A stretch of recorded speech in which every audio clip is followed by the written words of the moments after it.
In this session, we're returning to my favorite pre-tribulation rapture passage, Revelation 3:10. Because you have kept the word of my patience, I also will keep you from the hour of trial which is coming upon the whole world to try them that dwell upon the earth. Now the focus here is going to be on the word test or trial. The significance of the word testing or trial is that there is an hour of testing or trial coming upon the entire globe, and the church is promised deliverance from that hour. We will not see that time of testing or trial. Now, the major objection to this understanding of Revelation 3:10 that is made by those that don't believe in the pre-tribulation rapture is the claim that the word Peirasmos is never used of judgment. It is only used of testing and trial in a more limited sense.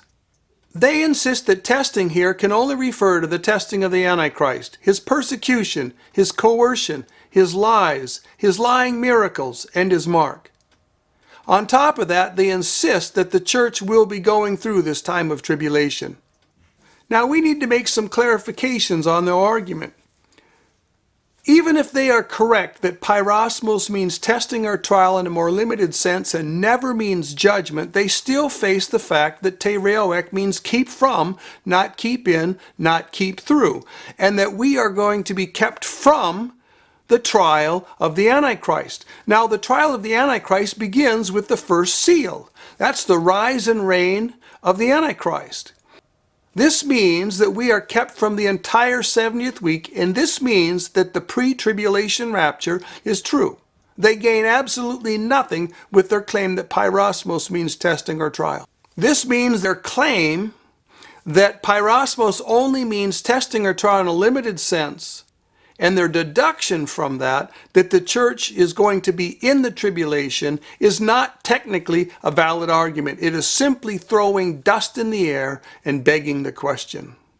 Now, we are going to examine the actual use and meaning of Peirasmos, and when we do, you will see that its usage is just as devastating to the pre-wrath rapture teaching as the day of the Lord is to the world.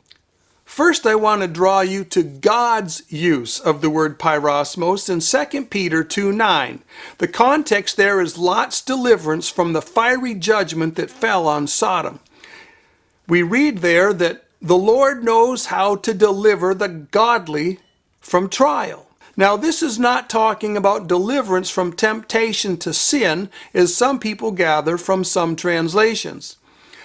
If they think that way, they are actually not examining the context very closely.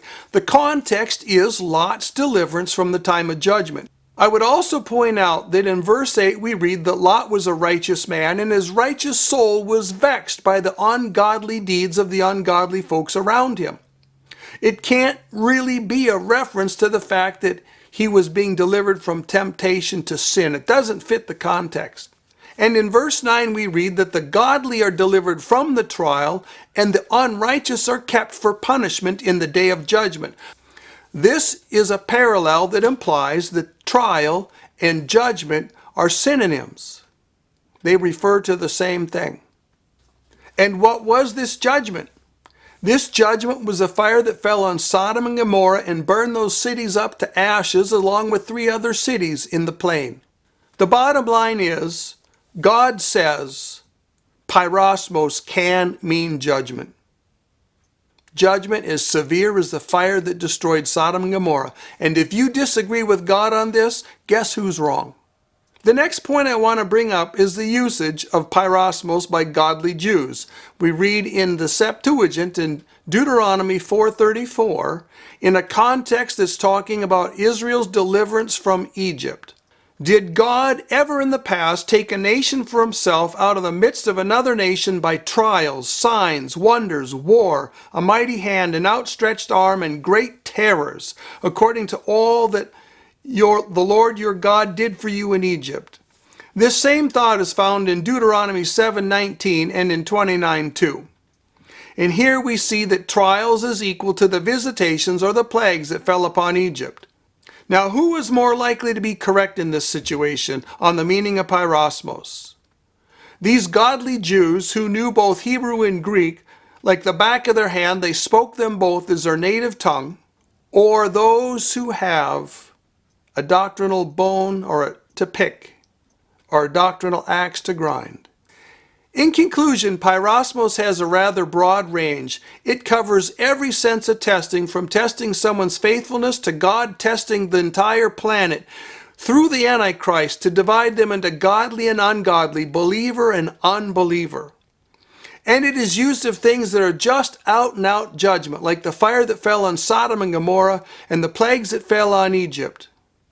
And it is irrelevant whether this sense of trial rings true to the English ear or not. It's beside the point. The fact is, that is how Greek uses the term, and God has emphatically put a stamp of approval on this use, and so did the godly Jews when they translated the Old Testament into Greek.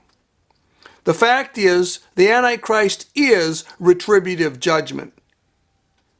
If the world does not want the true Christ, God will give them the Antichrist. And on top of that, he's going to send all kinds of judgments that parallel the judgments that fell on Egypt and the fire that fell on Sodom. And these things are truly and fully Peirasmos, whether you want to believe it or not.